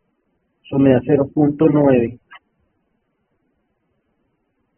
Ese factor de viscosidad lo voy a utilizar para aumentar esa fiabilidad, esa confiabilidad del cálculo de la vida útil. ¿Por qué? Porque ahora sí tendríamos presente casi todos los factores que comentaba Antonio, las condiciones ideales del rodamiento, en temperatura, en revoluciones de trabajo, cargas, en factor de contaminación. Y el que sigue es el factor de contaminación, que es el más fácil de hallar. Para rodamientos que tienen un DM, o sea, un factor de forma menor de 100 milímetros, si a nosotros nos dio un factor de forma de 45, pues podemos utilizar esta tabla de acá. Cuando ese factor de forma es superior a 100 milímetros, pues utilizamos la tabla de la derecha. Dijimos que era una contaminación típica, ¿cierto? Entonces, la contaminación típica es pues, que está en el taller trabajando, hay material particulado, hay cambios de temperatura por el ambiente, y pues se tiene, digamos, un área de trabajo, digamos, lo que normal, un trabajo común y corriente. Entonces podemos utilizar este factor que está entre 0.3 y 0.1. ¿Cuál utilizamos? Usen si quieren, pero si quieren partir por lo sano, hagan lo que normalmente hago yo, utilicen un 0.2. ¿Sí? No hay problema, puedo utilizarlo si usted ve que pronto ese factor de contaminación está yéndose un poquito más denso de lo normal, ¿sí? Que hay demasiado material particulado, pues aumenta el factor de contaminación. Eso va a estar directamente dirigido al factor de vida útil del rodamiento. ¿Listo? Entonces este NC solito nos va a decir que es 0.2. ¿Listo? Ahora sí, con este factor de viscosidad dinámica y con el factor que es un factor que está relacionado con la carga límite de la fatiga, que es el PU, que está en las tablas, sobre la carga calculada multiplicado ese factor de contaminación, que ese factor de contaminación es N6, si me recuerdo. Entonces hemos dicho que ese factor de contaminación es 0.2 multiplicando la carga límite de la fatiga, que ese no lo da como tal la tabla, ¿claro? Es este PU, que es 0.325 kilonewton. Entonces sería 0.325 kilonewton sobre la carga calculada. 1.141 kilonewton. Entonces de una vez kilonewton por kilonewton se va y el factor de contaminación es adimensional. ¿Cuánto me da ese factor? Y vean que aquí aparecen dos cositas, aparecen dos ejes, uno que es en azul y otro que es en negro, que están a lo largo del eje X. ¿Cuál utilizar? Pues utilicen, si están trabajando rodamientos convencionales, utilicen la de arriba, que es lo normal, lo que normalmente uno hace. Rodamientos que tienen condiciones de trabajo muy altas, pues realmente no es tan buena idea.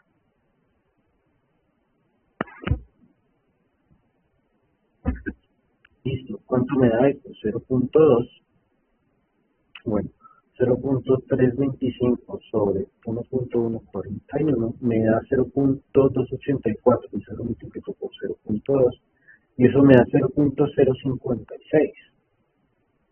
0.056 me da ese factor. Entonces, ese 0.056 yo lo puedo ubicar por acá, aproximadamente a lo largo de esta línea, ¿sí? Y ese factor, y el que sigue, el que se cruzaría con el factor K, y el factor K, ¿qué es? Es el factor de viscosidad dinámica de nuestro rodamiento, previamente calculado acá, que dijimos que era 0.9. Entonces ese 0.9, si acercamos la tabla, lo que más pueda, encuentro esos, estamos entre el 0.8 y el 0.1. Ahora me traje esto por ahí, bien arriba, acá. Entonces, esa línea estaría acá entre 0.8 y 0.1, por acá aproximadamente. Esto es la de 1, la de 2, sí, estamos ahí. Entonces, qué gracia. Bueno, me dio ese factor ASKF, me dio un factor de 1. Claro, por lo que está tan sobredimensionado. Entonces, este factor ASKF que está acá, o este cruce que tenemos en esta línea, en este eje Y, me está indicando ese factor ASKF, que me dice que es de 1. Y ese factor es el que me ayuda a subir mi factor de confiabilidad al no tener puntos. Bueno, en este caso lo que dice este catálogo y la norma, que esto sigue la norma 281, por eso me dio tanto de este manual. Sube ese factor al 100%. ¿Listo? Entonces, ¿qué me queda? Me queda ahora sí determinar que la vida nominal, entonces la vida nominal que es L10, bueno, la vida nominal en millones de revoluciones con el factor de corrección, ese factor de corrección, que es el factor SKF, vamos a decir que es NM, si bien recuerdo, va a ser igual al factor A1, que es el factor, digamos, de corrección que se tiene cuando calculamos sí o sí o hacemos el cálculo de la vida nominal del rodamiento por millones de revoluciones, ¿vale? Con un 90% de confiabilidad. Entonces, ese factor A1 pues también es gráfico. Bueno, no importa, por lo sobredimensionado que está el rodamiento, pero bueno, no hay lío. Multiplicado por el factor SKF, que también es 1, y eso lo multiplicaría, o sea, estos son los dos factores de corrección.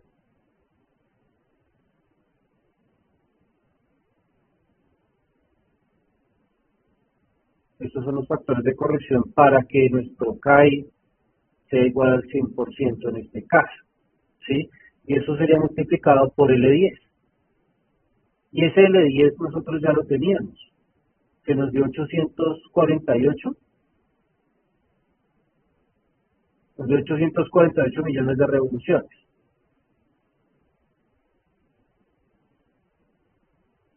$848 millones de revoluciones.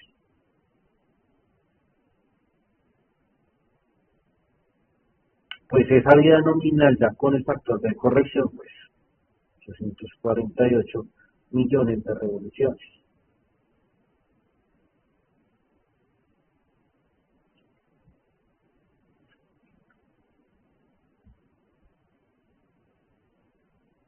¿Vale? Van a haber casos, y como se pudieron dar cuenta, van a haber casos, van a haber situaciones que ese factor SKF aumente o disminuya.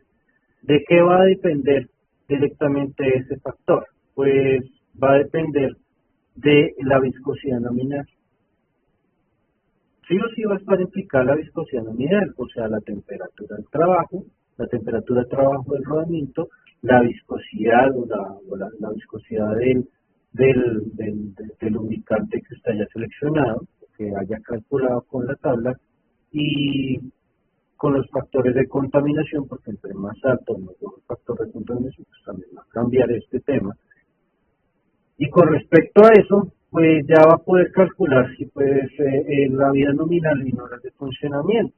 Esa vida nominal en horas de funcionamiento es una, digamos que es la misma historia, que es la vida nominal corregida va a ser igual en horas de funcionamiento, va a ser por 10 a la 6, si bien recuerdo, sobre otra vez 60 por las 200 RPM, multiplicado por la vida nominal corregida en millones de revoluciones, o sea, 848 millones de revoluciones, y eso me daría otra vez las 70.666.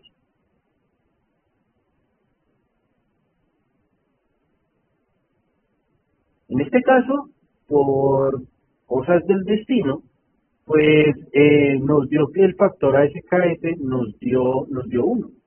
Por lo general, este factor de corrección A1, cuando nosotros calculamos con la vida útil del rodamiento en L10, siempre la vamos a tener al 90%, siempre vamos a tener entonces ese factor de corrección en 1.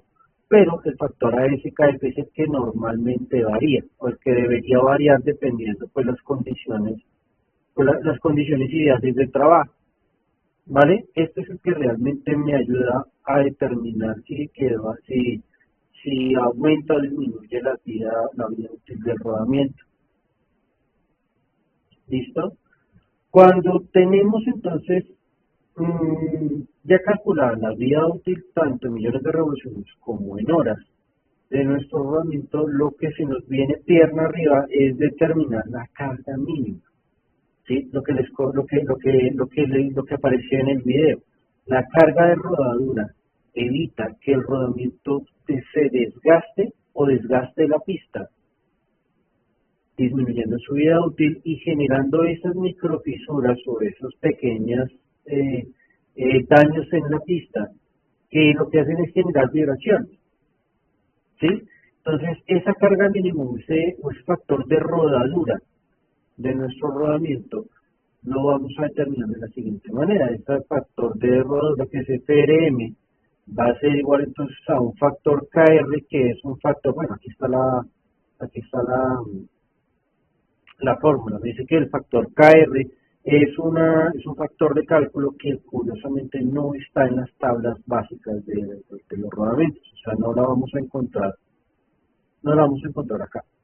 Acá no lo encontramos. Hay un sitio donde encontrar, y ahí es donde entro yo también a comentarles dónde se consigue ese factor KR. Este factor KR es un factor, de hecho aparece como factor de cálculo. ¿Listo?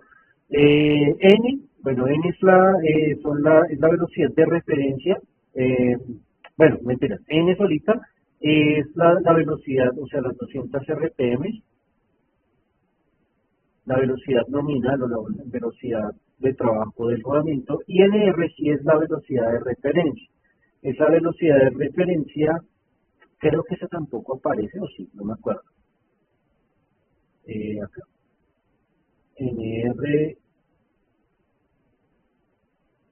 velocidad de referencia, pero no sé, otra cosa, bueno, creo que sí es este valor, 26.000, si bien recuerdo.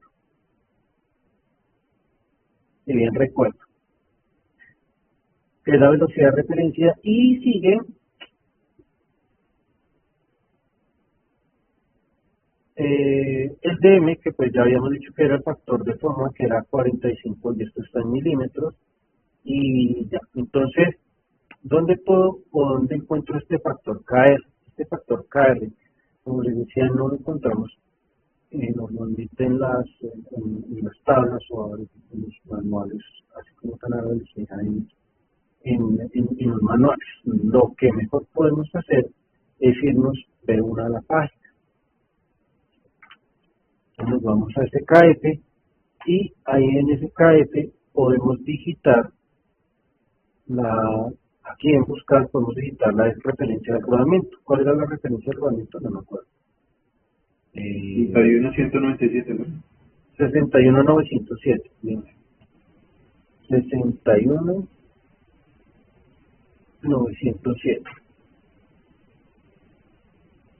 Listo. Entonces vean que aquí aparece que es el rodamiento que estamos trabajando. Damos clic ahí y pues nos aparece la descripción general, que todo esto que ustedes están viendo acá es lo que normalmente nosotros vemos en el catálogo, pero realmente aquí no me interesa tanto.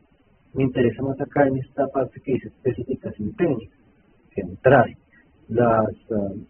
las dimensiones del rodamiento, y me trae estos factores de carga. Este factor de carga mínima, listo, me trae la velocidad de referencia, que es la NR, que sí, ya me acordé. No, acá no, es acá. Este NR, esta velocidad de referencia, pues realmente es este factor NR, listo, por si de pronto se nos olvida, a mí siempre se me olvida.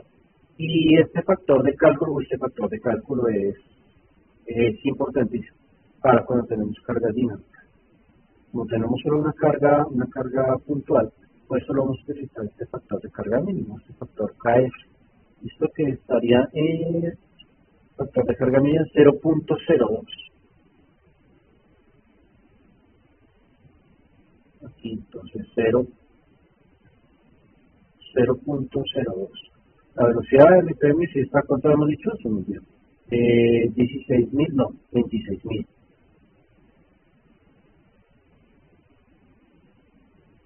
Listo. Entonces, reemplazando todos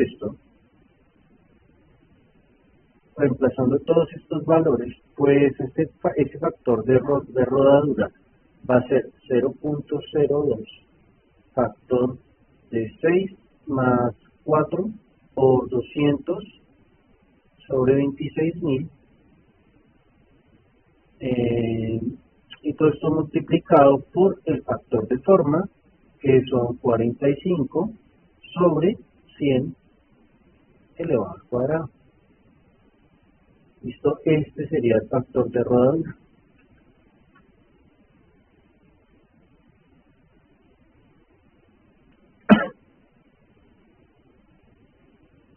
Se espera o se esperaría que la carga, que ese factor de rodadura FRM sea menor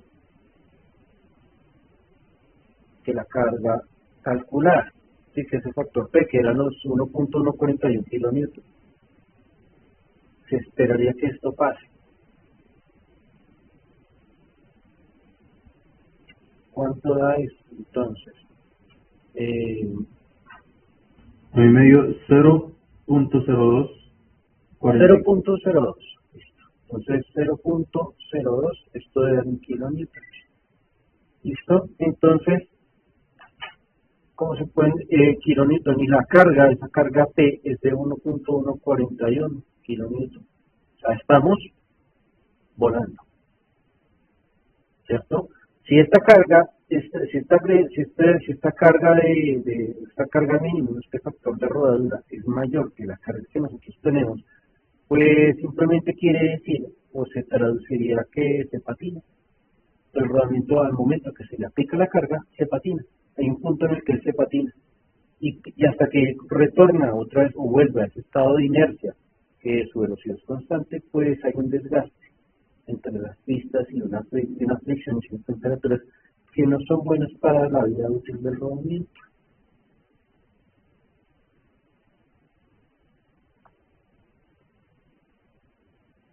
Preguntas hasta ahí. Dudas, preguntas, inquietudes, comentarios, sugerencias, los escucho, muchachos. Bastante complejo, profe. ¿Muy complejo? De verdad, no. Pues un poco profe. sí, para cambiar un rodamiento, todo eso, pues. No, para cambiarlo no. No, para cambiarlo no. Para cambiarlo es quita y ponga. Sí, o sea, quite, va a la ferretería o donde lo vendan y lo compre y lo pone.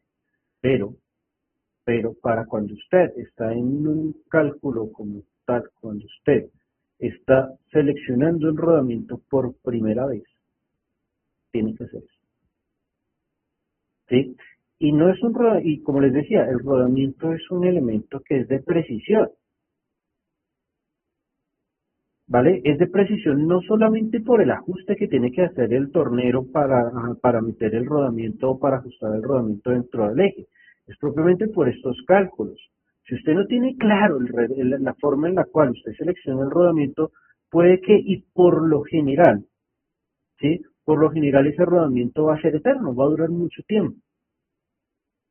¿Cuándo entonces usted va a cuadrarle una rutina de mantenimiento a ese rodamiento? O peor todavía, si a usted le preguntan, Luciano, José Miguel, ¿cuándo tenemos que ir a hacerle mantenimiento a tal máquina que usted diseñó? Usted dice, no, pues en 6 meses. Usted dice, se le vino a la casa, no, en 6 meses. Ah, bueno, listo. Llegan a los 6 meses ese rodamiento entero, prístino, pulcro. Pues Miguel Luciano, ¿qué pasó? Este rodamiento está entero. Me hizo perder la vida del técnico para ese cambio. No, porque también sería el tema de, digamos, el mantenimiento no solamente es el cambio, sino también la inspección de cómo está el rodamiento. Claro, pero si el rodamiento está entero, ¿para qué lo cambia? Sí, claro. La parada de la máquina, profe. Exacto, y la parada de la máquina. Profe, es que normalmente pues para eso se le hace seguimiento, ¿no? No, Yo es creo el que seguimiento, claro. Es solo el dentro seguimiento. de los predictivos deberían de dar la información necesaria para uno realizar el cambio, ¿no? Ahí se mira el deterioro del rodamiento. Exacto, Rosenberg. Ese predictivo es esto que yo les estoy mostrando acá. Si lo quieren ver por ahí, José Miguel. Lo que pasa es que para eso se le hace una vuelta que se llama medición de vibraciones. Como nos muestra el video ahorita, digamos el mismo motor tenía el medidor de vibraciones, pero les digo que ese medidorcito vale un riñón y un testículo izquierdo, le digo. Sí, vale mucho.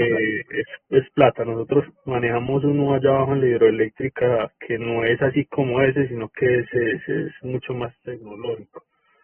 Digamos que en una pantalla te sale toda la vibración. Estamos hablando de un equipo que es de SKF que más o menos cuesta 350 millones de pesos. ¿Qué pasa con eso? Que tiene que ser un equipo muy especializado porque hay como lo que dijo en el video, él se mueve en una frecuencia. Usted con la frecuencia puede decir, ve, este rodamiento en tal y tal parte tiene una rayadura, tiene esto, y entonces ahora digamos que no todo el mundo tiene un medidor y tan cuando preciso, no. esa es la cuestión. Entonces, ahí la vaina es y cuando no.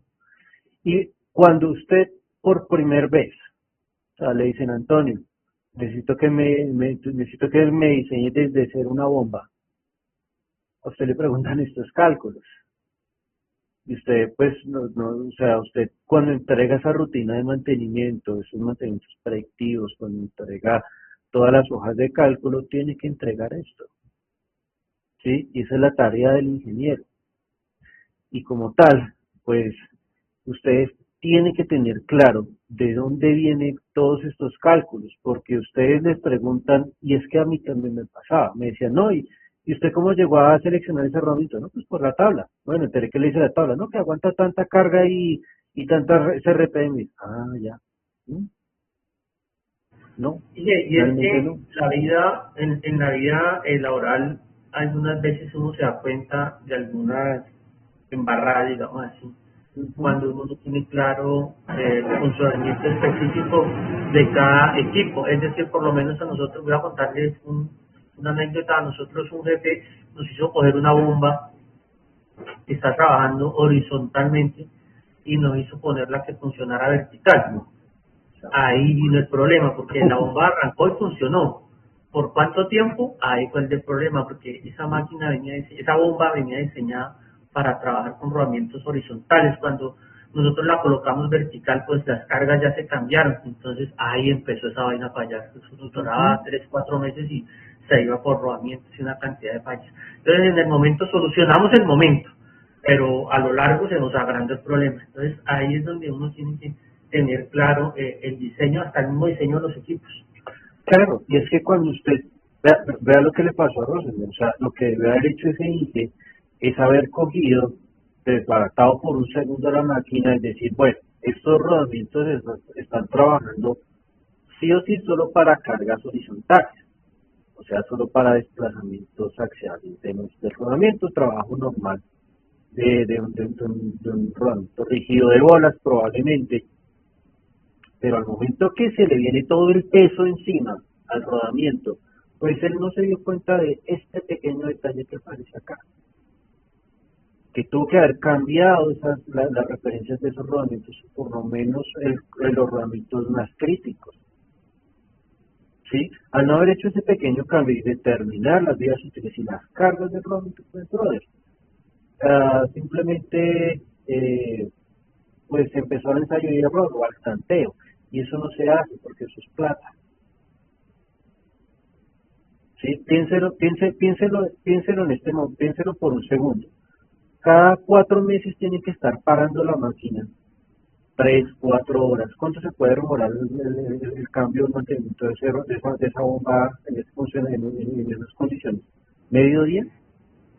Y el tema es que, pues listo, cambiar el rodamiento no es nada, pero cuando las bombas están montadas en procesos donde dependemos de las temperaturas, es decir, que usted no puede comenzar a bajarle la temperatura bruscamente a un equipo, fácilmente se puede demorar hasta 24 horas. Nosotros trabajamos con aceite térmico y lo que hacíamos era hacer el fracturamiento de gas y trabajábamos con aceite térmico, y para llegar a la temperatura nos echábamos casi 18 horas, 20 horas para poder llevar a la temperatura la bomba circulando ese aceite.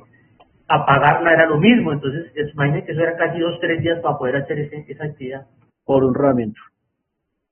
Sí, o sea, sí, y vean, lo mismo Rosenberg. Dije, otra vaina, una pregunta, profe. El tema de las vibraciones en los equipos, nosotros tenemos unos equipos reciprocantes y les tenemos instalados sensores de vibraciones. La lectura que nos marca, la lectura no, ahí nos marca IPS, pero yo realmente estaba buscando en manuales y yo no sé a qué significa IPS. Es como decir, la medida aparece por lo menos en los rodamientos del ventilador, en la chumacera, ¿no? Aparece 0,14, 0,25 IPS, pero no he podido encontrar a qué medida se refiere eso, o sea, qué valor es eso. Es lo que no. Pues nosotros tenemos como IPS, pero no sabemos qué referencia a eso. Eso es pulgadas por segundo en monitoreo de vibraciones. Eso mide como tal la velocidad de vibración en pulgas, digámoslo. Digamos, si tenemos acá, que sería una escala algo más o menos así. Espera. Entonces esto sería algo más o menos, este sería como el punto cero, pues esa vibración empezaría a hacer cosas así, ¿cierto? Como un comportamiento de esta manera a lo largo del tiempo, ¿sí? Esto sería pues en segundos y esto sería pues en pulgadas, ¿no? Esto pues me está indicando cuántas pulgadas se está desplazando, qué tantas pulgadas se está vibrando a lo largo del tiempo, desplazamiento en pulgadas. Y pues por lo general eso, ¿cómo decirlo? Apuesto que su máquina es no norteamericana, ¿Señor? Apuesto que su máquina es norteamericana. Ah, sí, sí, señor, son compresores Sí. Ariel. Entonces, Todos son Warwick. normalmente, por eso estoy un poquito así con bolata, porque hace muchos años no veía eso. Normalmente eso ya se mide en Hertz, o sea, por el Sistema Internacional de Medidas. Pero como tal, ese IPS traduce eso, pulgadas por segundo en vibración, velocidad de vibración con respecto al tiempo. Eso es a lo que traduce. La vibración es el enemigo de absolutamente de toda máquina y todo mecanismo. Eso es una ciencia, literalmente es una ciencia brava como la tribología, como la lubricación. Y hasta ahí de pronto me llega a mí el conocimiento. La mitigación de eso, pues la verdad es, no, me aparecen desde cojinetes hasta, eh, por allá, no sé, resorte, no, eso es una locura, la verdad. Poco me he metido en esos temas, pero lo que sí me acuerdo es que eso se medía de esta manera. La verdad es que sí, y porque Mm, nosotros tenemos complejo. esos equipos y esos equipos vienen, nosotros los dividimos, o mejor, en el plan de mantenimiento se divide, es un solo conjunto, lo que es un motor de combustión interna con el compresor, pero el motor de combustión tiene un radiador, un air cooler enorme, es grandísimo, eso tiene Mm, como 3 4 metros de alto, como por 5 de largo, entonces ahí se divide en 3 secciones, las vibraciones del cooler, las vibraciones del motor y las vibraciones del compresor. mm, Adicionalmente a eso se le toman las vibraciones del paso del gas por las tuberías, que saben que se forman direccionadores de flujo y toda esa vaina, eso también Ariel. suma vibraciones. Ujú. Tratar de que todo ese conjunto funcione sin que se afecten, señor, yo llevo mucho tiempo y eso es difícil, o sea, tiene uno que hacer un buen Sí, estudio, un buen diseño del equipo sí, para que no se afecte. Pero algunas veces ya sí. nos han partido los coolers porque el cooler está moviéndose a una amplitud diferente a la del motor, o el motor Mm. nunca lo podemos alinear bien con el compresor porque ambos se están moviendo en amplitudes diferentes. Entonces todo eso ha hecho de que a nosotros se nos complique la vida en No, cuanto al tema de plan no. de mantenimiento. Lo entiendo porque sí, el peor, lo que les digo, el peor enemigo de eso siempre será de cualquier máquina o mecanismo siempre será las vibraciones. Esa mitigación de vibraciones es un estudio tan denso como la misma tribología. Puede ser hasta una carrera totalmente paralela o aparte a la ingeniería mecánica. La predicción de eso es una barbaridad. Sí, señores. Bueno, uy, Rosenberg, que pobrecito. Ya me hizo doler la cabeza. No, pero Eh, hay que agradecerle a todo eso porque así tenemos trabajo, si no, exacto, imagínate, si las máquinas trabajaran bien, entonces sobrábamos nosotros. No, claro. dije, Bueno, bien eso que hace falle, bien que, que falle.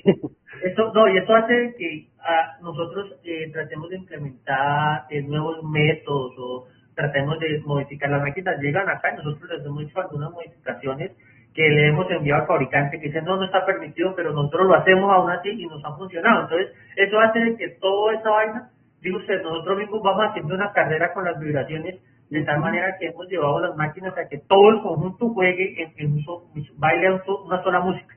Exacto. Entonces, es chévere. Sí, sí, sí, eso sí, uf, no. Mi respeto, los que trabajan con vibraciones, sí, mi respeto, no suelo ser tan ducho en ese tema, pues eso sí, me puso como a pensar, pues ya rebuscar bien al fondo de lo que me alcancé a acordar, y eso que no le dije gran cosa, la verdad. Pero bueno, muchachos, eso era lo que les tenía preparado para el día de hoy. Ahora pues se van a descansar, buen inicio de semana, que les rinda, juiciosos, que les vaya muy bien, que van. Listo, profe, gracias. Bueno, que Feliz estén muy noche. bien, muchachos, muy buenas noches.